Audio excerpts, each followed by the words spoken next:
What's going on, guys? Welcome back to Learn Crypto. Today I wanted to talk about what is going on with Bitcoin Cash, and the price is going through the roof, and more particularly I wanted to talk about the Bitcoin Cash hard fork coming up soon, May 15th. So we'll get right into the nitty gritty. But first, guys, make sure to like, share, and subscribe. Hit that notification bell if you love what we are doing here at Learn Crypto. From technical analysis, fundamental analysis, reviews, interviews, you name it, we're talking about it if it's related to cryptocurrencies. So let's take a look. Obviously, you guys have been seeing Bitcoin Cash price surge. It's up to $1,527 currently, and it can continue upward. Now, earlier today, I did tweet out when it was around $1,450 that I think Bitcoin Cash is starting to get a little tired, and it might be worthwhile to take some profits. Obviously, guys, do your own research. It depends when you bought it. If you're buying at the super oversold levels around $650, well, you've made 100%, and I think that's a good time to maybe not go all in, all out, but you can always ladder in and out 25% at a time is what I like to do. So that's for a different video. That is more technical analysis. I just want to focus on what is the fork. So, in other news, Bitcoin Cash will have its planned hard fork on May 15th, 2018, as has been indicated as early as 2017, when 7 Bitcoin Cash developer teams met in London sometime in November 2017. They all agreed on one thing. It was a decision to hard fork the crypto in 2018. At the time, leading development team ABC said that, quote, "Our top priority for Bitcoin Cash is to keep improving it as a great form of money. We want to make it more reliable, more scalable with low fees, and ready for rapid growth." This is kind of what they've been pushing ever since they forked from Bitcoin to become Bitcoin Cash.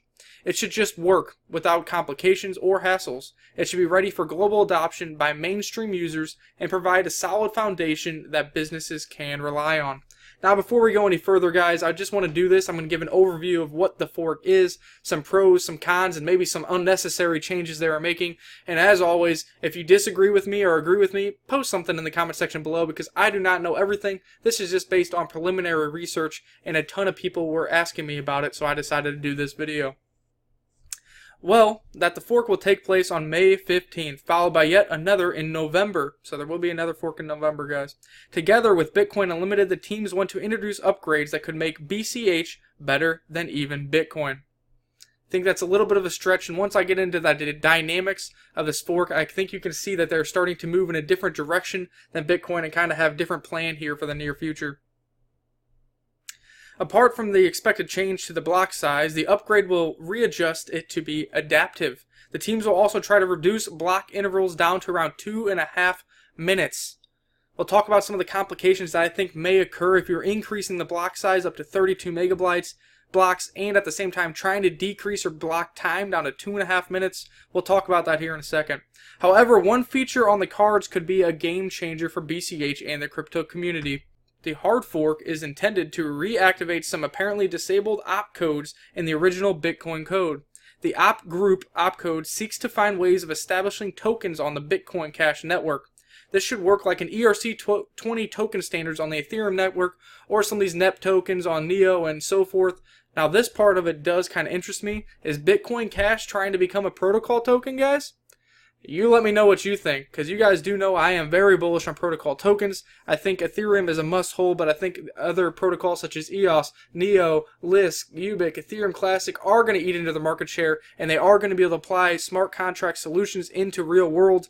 Is this what Bitcoin Cash is trying to do?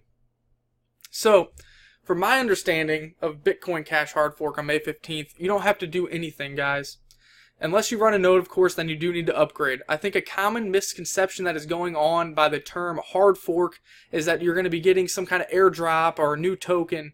That's not the case in this, guys. This is just like the Monero hard fork, where they had consensus to have the old chain cease to exist. No new coin is going to be created in airdrop for this event.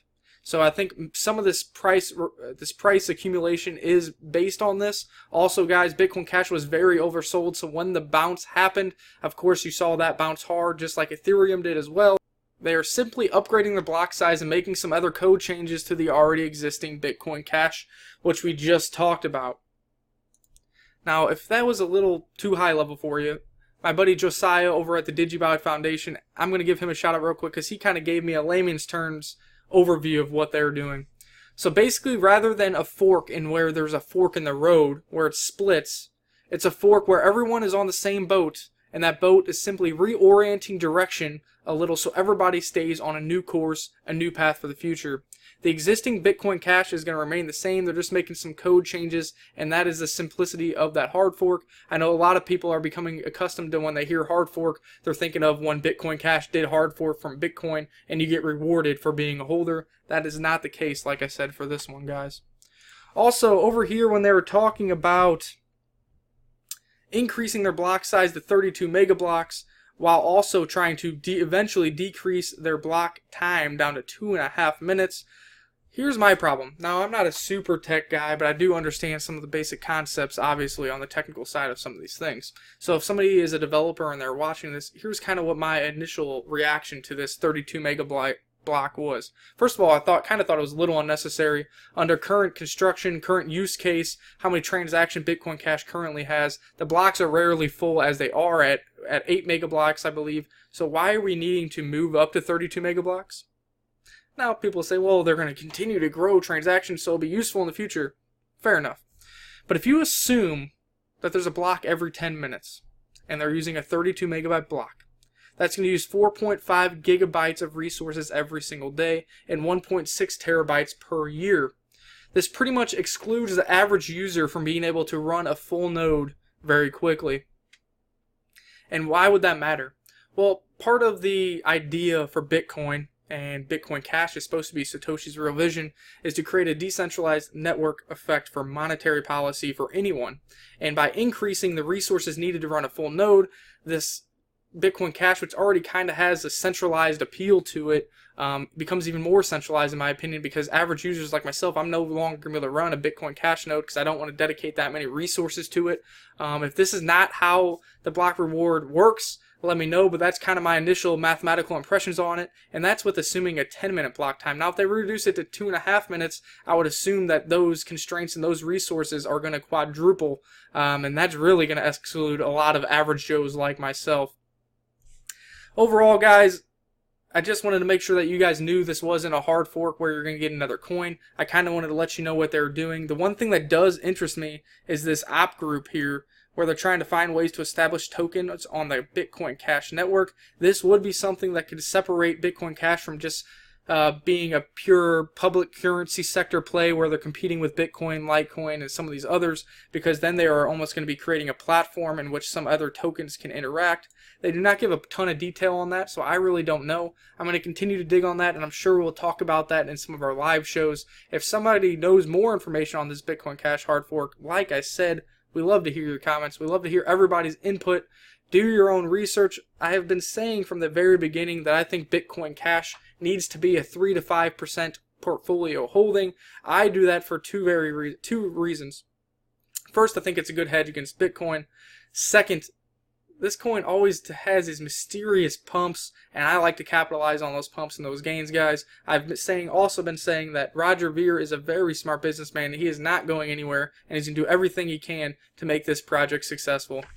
So, until next time, guys, that is the overview on the Bitcoin Cash hard fork. Hopefully that clears it up for a few of you who are asking questions, and let's continue to get some more information about this here in the near future. Have a good one, guys, and remember, let the gains come to you.